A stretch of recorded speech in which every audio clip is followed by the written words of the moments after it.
ఇప్పుడు మీరు చాలామంది హీరోలకి సంగీతం అందించినప్పుడు వాళ్ళకి తగ్గట్టుగా మీ సంగీతాన్ని ఇప్పుడు డిజైన్ చేయడం అలాంటిది. నేను బాలయ్య బాబుతో 3 సినిమాలు చేస్తే ఒక్క సిట్టింగ్ కూడా తన దగ్గర రానే లేదు అసలు ఎవరు. భైరవ ద్వీప ఏ సినిమా అయినా సరే మేము మన సుమన్ గారు, రాజేంద్ర ప్రసాద్, నరేష్ ఎవరు నన్ను వచ్చి ఇలా కావాలి అలా కావాలి ఎవరు నన్ను ఏం అడగల. కానీ ఇప్పుడు అడుగుతున్నారని అంటున్నారు కదా సార్. అంటే అది వాళ్ళు ఇచ్చే ఆలస్య వల్ల నాకు తెలియదు. ఇప్పుడు నేను రేపు చేయబోయే సినిమాలైనా సరే నేను సరిగ్గా వాళ్ళు నచ్చే పాట ఇవ్వగలగాలి.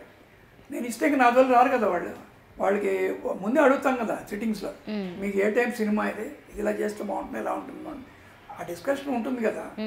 అదైన తర్వాత మనం డెఫినెట్గా చేస్తాం కదా. వీళ్ళందరికీ నచ్చడమే కాదు జనానికి నచ్చాలి, ముందు అదృష్టిలో పెట్టుకోవాలి. సో మీరు చేసిన వాటిల్లో ది బెస్ట్ అని కొన్ని ఉండిపోయాయి, బృందావనం కానీ లేకపోతే భైరవ ద్వీపంలో ఈ సాంగ్ కానీ, ఇలా కొన్ని చాలా మందికి ఎక్కువగా కనెక్ట్ అయిన సాంగ్స్.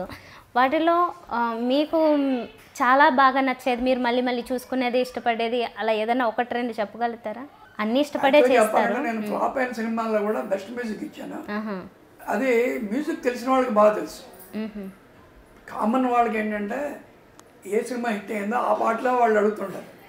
అలాగే చాలా సినిమాల్లో ఇందాక చెప్పినట్టుగా కాలేజ్ స్టూడెంట్ లాగా కొన్ని సినిమా పాటలు అద్భుతమైన, దీనికన్నా మంచి పాటలు ఉన్నాయి. శ్రీకృష్ణార్జున విజయంలో అద్భుతమైన పాటలు, ఐ నంది అవార్డు. సో అది ఏంటంటే నా పాట నచ్చకుండా నేను పాట చేయను కదా. నాకు పాట నచ్చకుండా వాళ్ళు నా డబ్బులు ఇస్తారు కదా అని పాట ఎలా చేస్తాం. అందుకని నాకు అన్ని నాకు నచ్చిన 90% ఉంటాయి. నా ఫస్ట్ సినిమాలో కూడా మంచి పాటలు. హై నాయక నేను చేసిన ఫస్ట్ పాటే పెద్ద హిట్.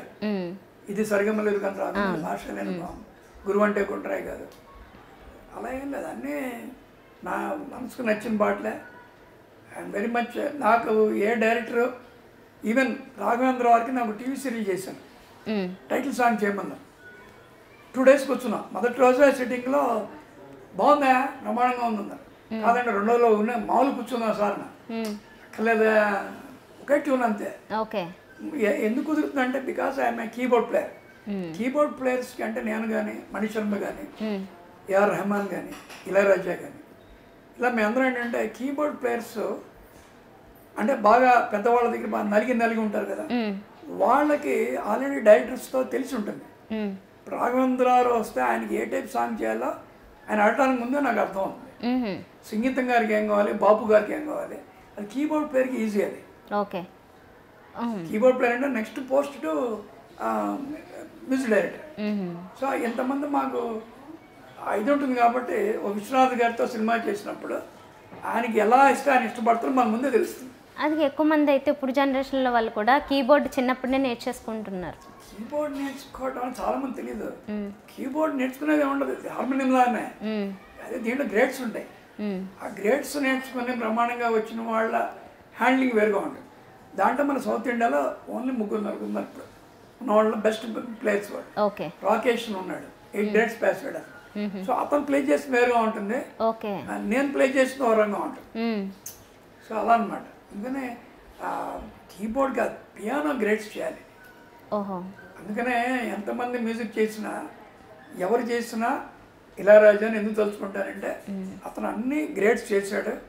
ఈయన highly talented, one man show, assistant సకల్ అతను. And fastest composer in India, very fast. Okay, ఒక రికార్డింగ్ చేయాలంటే అప్పటికప్పుడు 2 daysలో చేస్తాడు. నేను ఇంతవరకు ఏ మ్యూజిక్ డైరెక్టర్ని అలా నేను చూడాలి. ఇలాంటి ఇంట్రెస్టింగ్ వీడియోస్ కోసం తప్పకుండా మా ఛానల్ని సబ్స్క్రైబ్ చేయండి.